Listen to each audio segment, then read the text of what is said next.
Bismillahirrahmanirrahim.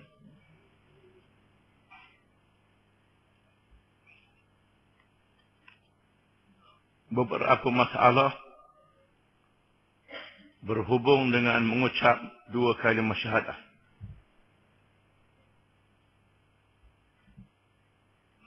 Menurut risalah Al-Imla, terdapat 4 jenis manusia yang mempunyai masalah ketika mengucap dua kalimah syahadah. Setelah kita mempelajari bahawa mengucap dua kalimah syahadah yang menjadi rukun Islam yang pertama adalah syarat bagi seseorang itu disahkan menjadi seorang Islam. Di sini akan diterangkan 4 jenis manusia yang mempunyai masalah setelah mengucap dua kalimah syahadah. Yang pertama, orang yang berucap dengan kalimah tauhid dan menyaksikan kerasulan Nabi Muhammad sallallahu alaihi wasallam. Kemudian dia tidak beriktikad, yakni percaya dengan apa yang diucapkan tanpa pengetahuan dan tidak tergambar di fikirannya dari segi sah atau tidak ucapannya itu, benar atau dusta, betul atau salah, kerana dia tidak mengambil berat untuk mengkajinya, tidak mahu membebankan diri dengan tanggungjawab kalau dia mengetahuinya. Kalau tidak iltizam dengan dua kalimah syahadah itu, rehatlah badannya, lalu bergelomanglah hidupnya dengan kelazatan tanpa batas. Kalau ditanya apakah maksudmu, dia akan berkata, saya seperti orang lain juga, yakni mereka yang mengucap dua kalimah syahadah dalam keadaan hatinya tidak percaya dengan dua kalimah syahadah.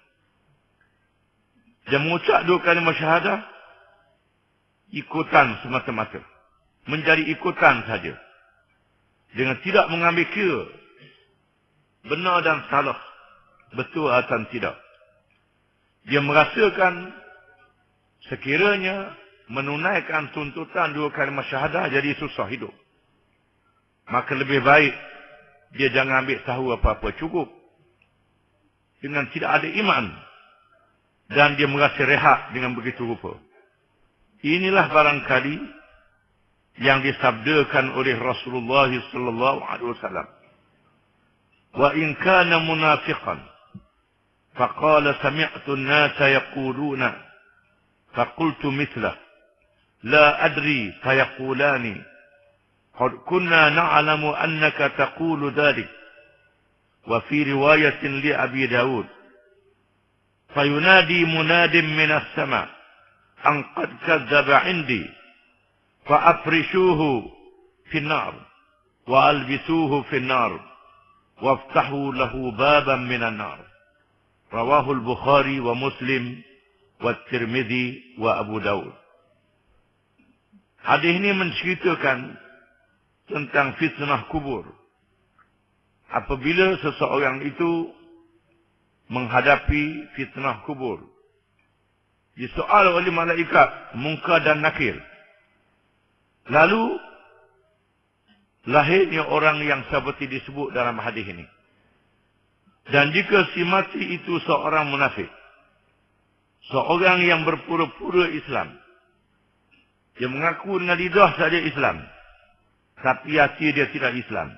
Ia menjawab soalan malaikat di dalam kuburnya dengan berkata, aku mendengar orang ramai berkata begitu, maka aku pun berkatalah seperti mereka. Aku tidak tahu sama ada benar atau tidak. Lalu kedua-dua malaikat itu berkata, memang kami tahu engkau berkata demikian. Menurut riwayat Abu Daud, lalu diseru oleh penyeru dari langit, sesungguhnya orang itu berdusta. maka bentangkanlah kepadanya satu hamparan dari neraka, dan pakaikan dia pakaian dari neraka, serta bukakan untuknya pintu neraka.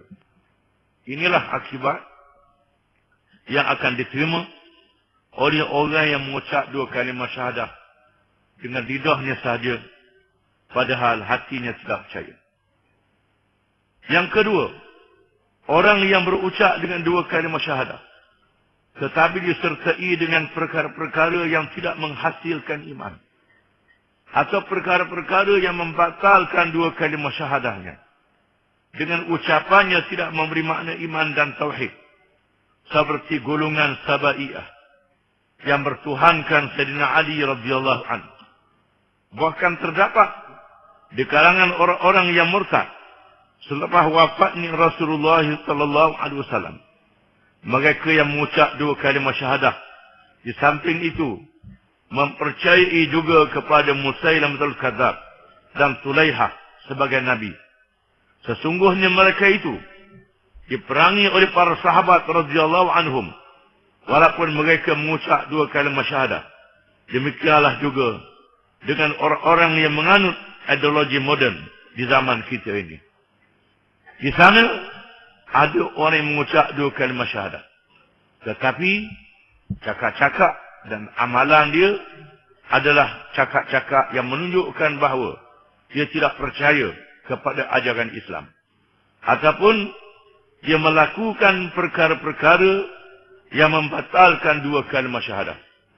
Di antara contohnya ialah di kalangan orang-orang yang murtad selepas wafatnya Nabi sallallahu alaihi wasallam. Ada di kalangan mereka yang mengikut Musailamatul Kadzab, Sulaihah, yang mengaku jadi nabi. Dalam masa yang sama mereka mengucap dua kalimah syahadah.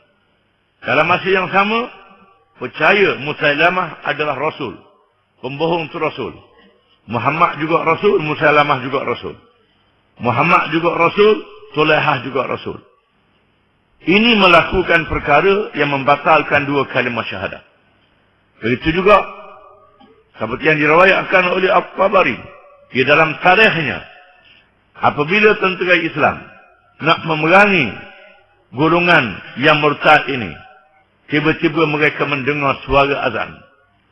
Waktu subuh, mereka nak sembahyang subuh. Bila mendengar azan subuh, menyebabkan lemah semangat.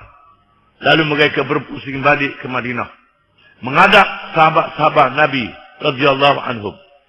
Beritahu Sayyidina Umar, beritahu sahabat-sahabat yang lain. Akhirnya mereka berjumpa Abu Bakar As-Siddiq radhiyallahu anhu. Abu Bakar mengatakan, mereka telah menyatakan zakat tidak wajib. Bila kata zakat tidak wajib, bermakna batal Islam mereka. Mereka telah melakukan perkara yang membatalkan dua kalimah syahadah. Kata Abu Bakar, demi Allah, sekiranya mereka membatalkan apa yang pernah diwajibkan oleh Nabi SAW, walaupun sebanyak harga tali unta, nescaya aku perangi mereka. Lalu para sahabat memerangi golongan ini dengan penuh yakin. Di sana ada golongan As-Sabaiyah, iaitulah mereka yang mengikut ajaran Abdullah bin Sabah, yang memuja Sayyidina Ali karramallahu wajhah, sehingga menganggap Sayyidina Ali adalah jelmaan Tuhan. Jelmaan Tuhan, ini Abdullah bin Sabah. Lalu Sayyidina Ali memanggil pengikut-pengikut mereka. Saya pengikut mereka ni degil. Degil. Abdullah bin Sabah ialah seorang Yahudi yang berpura-pura masuk Islam, yang merosakkan Islam dari dalam. Golongan Syiah yang melampau, yang mengatakan dalam diri Sayyidina Ali ada jelmaan Tuhan. Golongan Sabaiyah, Sayyidina Ali memerintah ketua keselamatannya Qambar supaya membakar pengikut-pengikut Sabaiyah. Bila dihukum bunuh, mereka mengajar dengan hukuman mati. Mereka tak takut. Dari Sayyidina Ali memerintah dengan syairnya yang terkenal, Inni qad ra'aitul amra amran munkara, ajadtu nari wa da'autu Qambara. Sesungguhnya aku telah melihat satu perkara yang sangat mungkar, lalu aku perintah Qambar supaya menyalakan api dan membakar mereka yang berani mengatakan Tuhan jelma dalam diri Sayyidina Ali. Di mana hukuman mati dengan baka adalah haram pada syarak. Pada syaraknya haram. Tak dibenarkan. Hendaklah dibunuh dengan cara yang baik. Tetapi Sayyidina Ali menjatuhkan hukuman baka. Mengapa? Kerana ini adalah siasat syariah. Siasat syariah diambil kepada orang yang melakukan mungkar yang sangat jahat. Dia mempersendakan mungkar itu. Bila dijatuhkan hukuman bunuh, dia persendakan. Buat senda. Lalu dijatuhkan hukuman bakar. Begitu juga tindakan Sultan Mahmud Zangki membakar dua orang penjenayah yang nak mencuri jenazah Nabi SAW. Dalam kisah yang terkenal ketika berlakunya perang Salib, ketika orang Islam dalam keadaan lemah, di mana dua orang daripada golongan Salibiyah telah berpura-pura memakai jubah, mengerjakan haji, datang ke Madinah untuk mencuri jenazah Nabi SAW.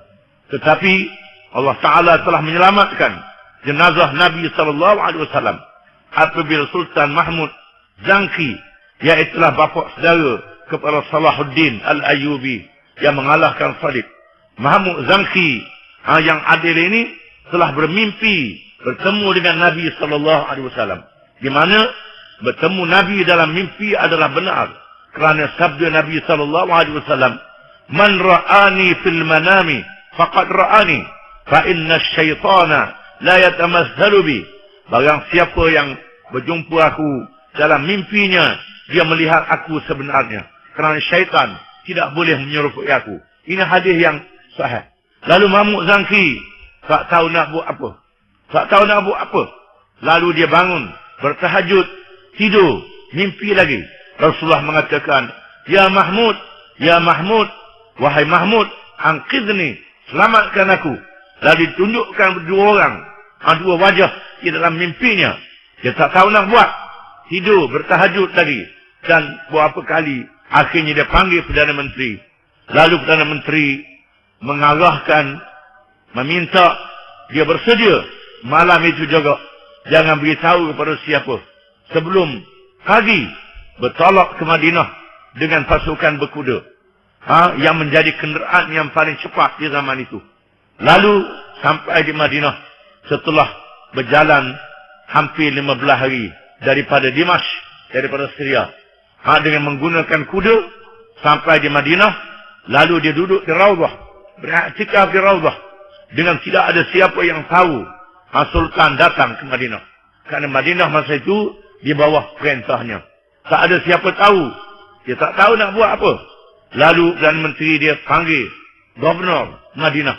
Gubernur dipanggil dan Perdana Menteri menasihatkan supaya diumumkan bahawa Sultan nak memberi hadiah. Hendaklah diregisterkan nama. Bila dengar nak bagi hadiah, nak bagi subsidi, bayar ramah. Register nama. Lalu dicam tiap-tiap orang yang datang itu. Dicam, tak ada. Tak ada yang menyerupai apa yang dilihat. Lalu ditanya, ada lagi ke tidak orang lain? Lalu dia beritahu ada dua orang luar, bukan orang sini. Panggil dia. Bila dilihat, itulah wajahnya. Lalu pergi ke rumah tempat dia tinggal. Tiba-tiba dalam rumah itu ada lubang yang digali ke arah kubur Nabi SAW. Lalu dua orang ni ditanya, mengapa kamu buat begini? Dia kata nak curi jenazah. Dia bawa ke sana supaya dikunjung oleh orang Islam. Itu kata dia. Lalu Sultan Mahmud Zangki mengarahkan dipancung dan dibakar jenazahnya. Dibakar. Ini dibakar. Kenapa? Ini adalah siasat syariah. Siasat syariah untuk melakukan tindakan kepada mereka yang melakukan kejahatan yang melampaui batas. Nak curi jenazah Nabi SAW. Itu juga tindakan Sayyidina Ali yang terkenal. Inni qad ra'aitul amran munkara ajjajtu nari wad'autu qambara. Apabila aku melihat perkara yang mungkar, yang sangat mungkar, yaitu Abdullah bin Sabah dan pengikut-pengikutnya mengatakan Tuhan menjelma dalam diri Sayyidina Ali.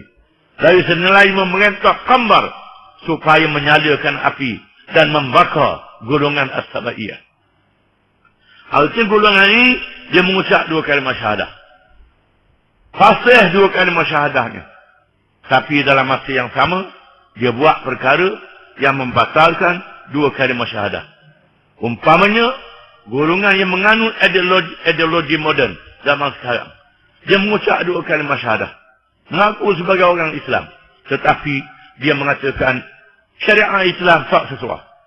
Hukum Islam tak boleh laksanakan. Kalau laksanakan hukum Islam, jadi huru-hara. Bermakna, dia telah membatalkan 2 kalimah syahadah. 2 kalimah syahadah yang diucapkan itu batal. Kerana dia menafikan. Almarhum Dr. Hamka, seorang penulis yang terkenal, ulama yang terkenal di Indonesia, menulis dalam tafsir Al-Azhar, tafsir suratul Al-An'am. Hamka mengatakan, di sana ada golongan-golongan yang mengaku sebagai orang Islam. Tetapi mengatakan ekonomi Islam tak sesuai, sistem Islam tak sesuai, ajaran Islam tak sesuai. Hamka mengatakan, orang ini keluar daripada Islam. Walaupun dia mengucap 2 kalimah syahadah, walaupun dia sembahyang, walaupun dia puasa, walaupun dia mengerjakan haji. Ialah mereka yang melakukan perkara yang membatalkan 2 kalimah syahadah. Artinya 2 kalimah syahadah ni mengaku tidak ada Tuhan yang sebenar, malaikat Allah. Dan Muhammad itu Rasulullah. Tetapi dia menganut ajaran komunis. Ajaran komunis. Dalam bab ekonomi komunis kata dia lebih baik pada Islam. Bermakna dia menafikan pengakuan 2 kalimah syahadah dia. Yang ketiga, orang yang mengucap 2 kalimah syahadah tetapi beraktiqad lain daripada itu dengan cara berpura-pura. Apabila bertemu dengan orang-orang yang beriman, mengucap syahadah lahir, tetapi apabila bersama-sama orang-orang kafir berucap pula dengan kalimah-kalimah kufur dan mempersendakan Islam dan penganutnya, mereka itulah orang-orang munafik yang dipermankan oleh Allah di dalam Al-Quran. Wa idza laqul ladzina amanu qalu amanna wa idza khalau ila syayatinihim qalu inna ma'akum innama nahnu mustahzi'un. Allahu yastahzi'u bihim wa yamudduhum fi tughyanihim ya'mahun. Suratul Baqarah. Maksudnya, dan apabila mereka berjumpa dengan orang-orang yang beriman, mereka mengatakan kami telah beriman. Dan apabila mereka kembali kepada syaitan-syaitan mereka, mereka berkata pula, sesungguhnya kami sependirian dengan kamu. Kami hanyalah berolok-olok sahaja. Allah akan membalas olok-olok mereka dan membiarkan mereka terumbang-ambing di dalam kesesatan. Golongan munafik yang berpura-pura di hadapan orang yang beriman. Sebagaimana Abdullah bin Ubay dan rakan-rakannya di zaman Nabi SAW. Namanya Abdullah, Malik Abdullah bin Ubay. Datang ke masjid Nabi SAW. Sembahyang dengan Nabi. Berjumpa dengan Nabi, mengaku beriman. Berjumpa dengan Yahudi, mengaku tak beriman. Ini adalah orang yang pura-pura. 2 kalimah syahadahnya tidak sah. Yang keempat, golongan yang tidak mengerti makna tauhid dan tidak mengenali orang-orang yang ahli di dalam bidangnya dan tidak mendampingi mereka. Tetapi apabila mereka datang menemui ahlinya dan diberitahu tentang syahadah itu dan tuntutannya, mereka mengaku dan mengucap. Mereka redha dengan ucapan itu, tetapi masih jahil dan bebal tentang hakikat syahadah itu. Orang yang seperti ini, kita mengharapkan Allah memberi rahmat kepada mereka dan tidak harus bagi kita menghukumkan mereka dengan kafir dan neraka. Kerana terdapat orang-orang yang diberi syafaat pada hari kiamat itu, orang-orang yang masih mempunyai syahadah walaupun bergelomang dengan dosa. Di sana ada orang-orang yang jahil, yang tak tahu apa. Dia mengucap 2 kalimah syahadah. Dia percaya sungguh dengan 2 kalimah syahadah ni. Tapi dia jahil. Dia tak tahu. Lalu dia buat maksiat. Lalu dia bercakap dengan yang bukan-bukan. Tapi dia yakin tidak ada Tuhan yang sebenar melainkan Allah. Dan Muhammad itu Rasulullah. Dia percaya sungguh. Yang lain dia tak erti. Dia tak erti apa benda yang ada dalam ajaran Islam. Apa yang ada dalam hukum Islam, dia tak tahu. Dia jahil. Tetapi hatinya ikhlas dengan dua kalimah syahadah. Dia percaya dengan dua kalimah syahadah. Orang ni diharapkan mendapat keampunan daripada Allah Subhanahu wa ta'ala. Barangkali inilah yang dimaksudkan dalam hadis Rasulullah sallallahu alaihi wasallam telah bersabda, "Innallaha sayukhlisu rajulan min ummati ala ru'usil khalaiqi yaumal qiyamah fayansuru alaihi 99 sijilla kullu sijillin mithlu maddil basar thumma yaqulu la ya rab fayaqulu afalaka udhrun aw hasanah فيقول لا يا رب فيقول بلى إن لك عندنا حسنة وإنه لا ظلم عليك اليوم فتخرج له بطاقة فيها أشهد أن لا إله إلا الله وأشهد أن محمدا عبده ورسوله فيقول احضر وزنك فيقول ما هذه البطاقة مع هذه السجلات فقال فإنك لا تظلم قال فتوضع السجلات في كفة فطاشت السجلات وثقلت البطاقة ولا يدخل مع اسم الله شيء رواه إمام أحمد والترمذي وابن ماجه. Hadis riwayat Imam Ahmad, riwayat Tirmizi dan riwayat Ibnu Majah menceritakan satu peristiwa yang berlaku di padang mahsyar.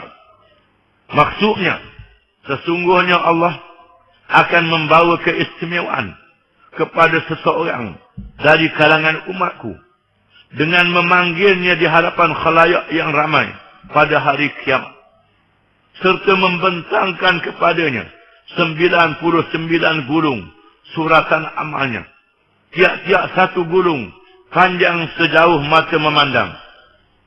Di sana ada seorang hamba Allah yang dia adalah umat Muhammad sallallahu alaihi wasallam.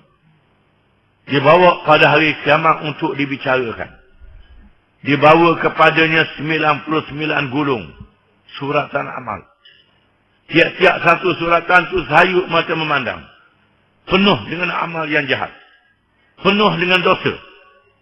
Kemudian Tuhan bertanya kepada orang itu, adakah engkau hendak menafikan sesuatu dari apa yang ada di dalam suratan ini? Adakah penulis-penulisku yang aku tugaskan menjaga amalmu itu telah menzalimimu? Tuhan tanya dia, betul ke membuat amal jahat? Amal jahat banyak sangat membuat ni. Betul ke? Adakah malaikat aku buat zalim? Takut malaikat salah tulis ke? Malaikat buat silap? Tuhan tanya dia. Orang itu menjawab, tidak wahai Tuhanku. Tidak wahai Tuhanku. Dia kata, tidak wahai Tuhan. Betul, saya buat dosa sungguh. Saya buat dosa. Dia mengaku, dia buat dosa. Kemudian Tuhan bertanya lagi. Tuhan bertanya lagi. Kalau demikian, maka adakah engkau mempunyai alasan atau kebaikan untuk engkau melepaskan diri? Adakah apa hujah-hujah kepadamu? Apa-apa dalil kepadamu? Apa-apa perkara yang membuat untuk melepaskan dirimu? Ia menjawab, tidak ada juga wahai Tuhanku. Tak ada, kata dia. Tak ada apa. Tuhan bertanya lagi, kalau demikian, maka adakah engkau mempunyai alasan atau kebaikan untuk engkau melepaskan diri? Tak ada ke amal baik yang membuat? Tak ada sikit.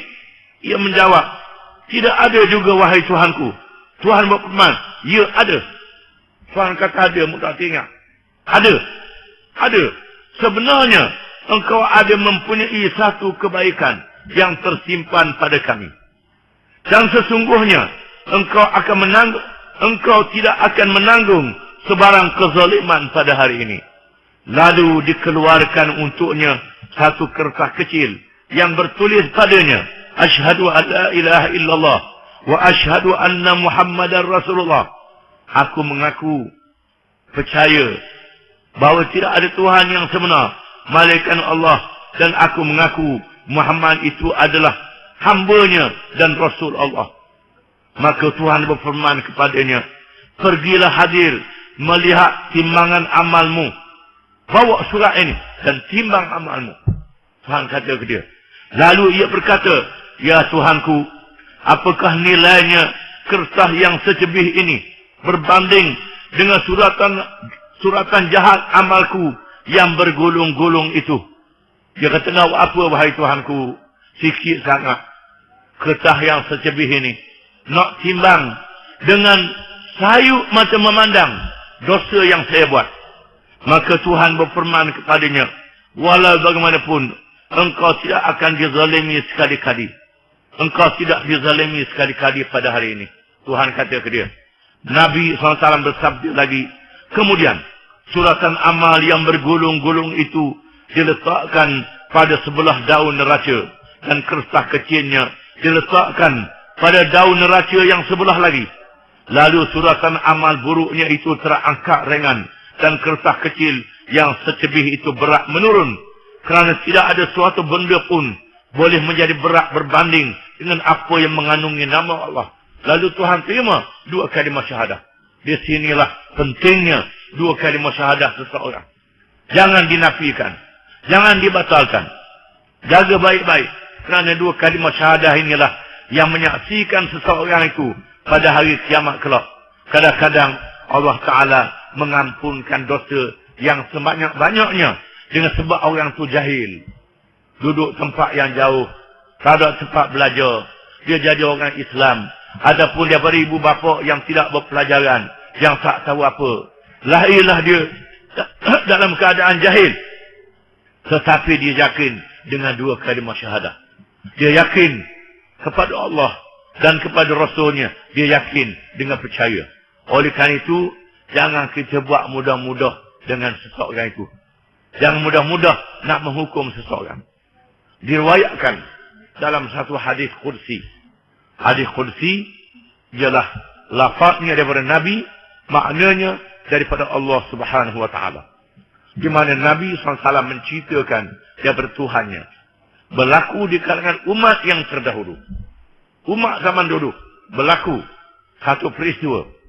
Apabila seorang yang merasakan dirinya baik, yang merasakan dirinya baik, yang ujub, kagum kerana dia sudah menjadi orang yang baik. Dia berasa dia baik sangat. Lalu dia melihat seorang kawannya yang buat jahat. Lalu dia kata, mu ni ahli neraka. Dia kata ke kawan dia, ahli neraka. Mu ni ahli neraka. Lalu dua-dua orang dia dipanggil oleh Allah. Tuhan panggil dia. Tuhan tanya dia, apa urusanmu yang kamu hukumkan dia menjadi ahli neraka? Apa urusanmu? Urusan surga neraka ni bukan urusan kita. Ini urusan Allah Subhanahu wa taala. Tuhan tanya dia, apa urusanmu? Kata dia masuk neraka. Lalu Tuhan perintah yang ini dimasukkan ke dalam neraka. Yang dikata neraka itu dimasukkan ke dalam syurga. Ini disebut dalam hadis qudsi. Jangan kita mudah-mudah nak kata-kata korang. Kecuali dalam perkara yang zahir, kita tengok dia jahat, kita nasihat dia. Nasihat dia, jangan buat maksiat. Kalau dia murtad, dia masuk Islam semula. Jangan kata, mu ni ahli neraka. Jangan. Jangan. Kan urusan syurga neraka adalah urusan Allah Subhanahu wa ta'ala. Itu kena ingat-ingat. Kadang-kadang ada di kalangan orang kita yang selajau cakap. Bercakap begitu, kita campur urusan Allah Subhanahu wa ta'ala. Hadis yang kita baca ni hadis yang menarik, menunjukkan bahawa 2 kalimah syahadah mempunyai kedudukan yang sangat mahal di sisi Allah Subhanahu wa ta'ala. Oleh kerana itu, kita kena jaga baik-baik. Jangan buat perkara yang membatalkan 2 kalimah syahadah. Wallahu a'lam.